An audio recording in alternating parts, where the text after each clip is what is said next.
ਵਾ, ਦੋ ਭਾਈ ਆ। ਯਾਰ ਤੇਰੀ ਮਿਹਰਬਾਨੀ, ਉਹਨਾਂ ਨੂੰ ਮੰਮੀ ਪਾਪਾ ਨਾ ਕਹਿ, ਯਕੀਨ ਕਰੋ ਇਹ ਮੰਮੀ ਪਾਪਾ ਵਾਲਾ ਜਿਹੜਾ ਨਾ, ਇਹ ਇੰਗਲਿਸ਼ ਦਾ ਲਫ਼ਜ਼ ਹੈ ਭਾਜੀ। ਉਹ ਬਚਪਨ ਚ ਸਿਖਾਇਆ ਹੀ ਇਹ ਸੀ ਸਾਨੂੰ, ਸ਼ੁਰੂ ਤੋਂ ਮੰਮੀ ਪਾਪਾ ਕਹਿੰਦੇ ਆਉਣ ਡਏ। ਕਿੰਨੇ ਭਾਜੀ ਮਾਂ ਪਿਓ ਨੇ ਸਿਖਾਉਣਾ ਸੀ, ਹੋਰ ਕਿਹਨੇ ਸਿਖਾਉਣਾ? ਨਹੀਂ, ਮਾਂ ਹੁੰਦੀ ਅੰਮੀ ਜਾਂ ਅੱਬਾ, ਇਹ ਮੰਮੀ ਪਾਪਾ ਜਿਨ੍ਹਾਂ ਨੇ ਆ ਕੰਮ ਕੀਤਾ ਮੰਮੀ ਪਾਪਾ ਨੇ। ਅਸਲ ਚ ਭਾਜੀ ਮੇਰਾ ਦਾਦੀ ਨਹੀਂ, ਮੈਂ ਵੇਖ ਨਾ ਤੁਹਾਨੂੰ ਪਿਆਰ ਨਾਲ ਪਹਿਲਾਂ ਪੁੱਛਿਆ ਚਾਹ ਪੀਣੀ, ਕੁਝ ਖਾਣਾ ਪੀਣਾ, ਇਹ ਮੰਮੀ ਪਾਪਾ ਵਾਲਾ ਕੰਮ ਹੈ?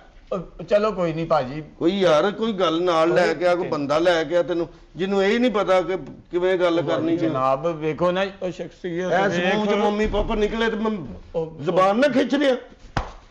ਚੁੱਪ ਭਾਜੀ। ਮੰਮੀ ਪਾਪਾ ਮੰਮੀ ਪਾਪਾ ਮੈਨੂੰ ਕਹਿੰਦੇ, ਮੈਂ ਹੁਣ ਸੀ ਸਾਡੇ ਇਹ ਗੱਲ ਉਹਨਾਂ ਦੇ ਨਾਂ ਗਵਾਰ ਗੁਜ਼ਰੀ ਹੈ। ਉਹ ਯਾਰ ਇਹਨੇ ਟਾਇਰ ਟੂਰ ਸਾਫ਼ ਕੀਤਾ, ਮੈਨੂੰ ਪੈਸੇ ਦੱਸ। ਨਹੀਂ ਨਹੀਂ ਭਲਾ ਹੋਵੇ, ਸਾਡੀ ਆਪਣੀ ਆ ਗੱਡੀ ਭਾਜੀ। ਨਹੀਂ ਉਹ ਨਾ ਪਰਸਮ ਛੱਡ ਦੋ, ਛੱਡੋ ਉਹ ਭਾਜੀ ਆਪਣੀ ਗੱਡੀ। ਵੱਡੇ ਉਹ ਪੈਸੇ ਕੀ ਕਰਨੇ ਆ? ਪੈਸੇ ਤਾਂ ਤੁਹਾਡੇ ਉੱਤੋਂ ਨਿਸ਼ਾਵਰ ਕਰ ਦਈਏ ਬਾਅਦ ਚੋਂ। ਤੁਸੀਂ ਸਾਡੇ ਪਾਕਿਸਤਾਨ ਦੇ ਸੁਪਰਸਟਾਰ। ਤੁਸੀਂ ਵੇਖੋ ਕਿ ਮੇਰਾ ਬਲੱਡ ਪ੍ਰੈਸ਼ਰ ਹਾਈ ਹੋ ਜਾਂਦਾ ਜਦੋਂ ਮੈਂ ਕੋਈ ਮੰਮੀ ਪਾਪਾ।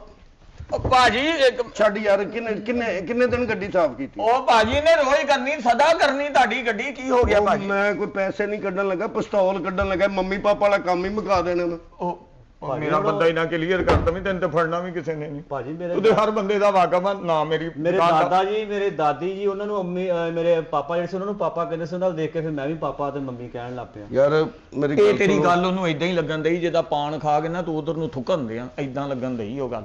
ਇਹਨੂੰ ਕਹਿ ਦੇ ਕਿ ਮੇਰੇ ਸਾਹਮਣੇ ਆ ਨਾ ਗੱਲ ਕਰੇ, ਠੀਕ ਹੈ ਨਾ? ਉਹ ਨਹੀਂ ਭਾਈ, ਤੁਸੀਂ ਗੁੱਸਾ ਨਾ ਕਰੋ। ਤੇਰੀ ਮਿਹਰਬਾਨੀ। ਨਾ ਭਾਈ ਛੱਡੋ।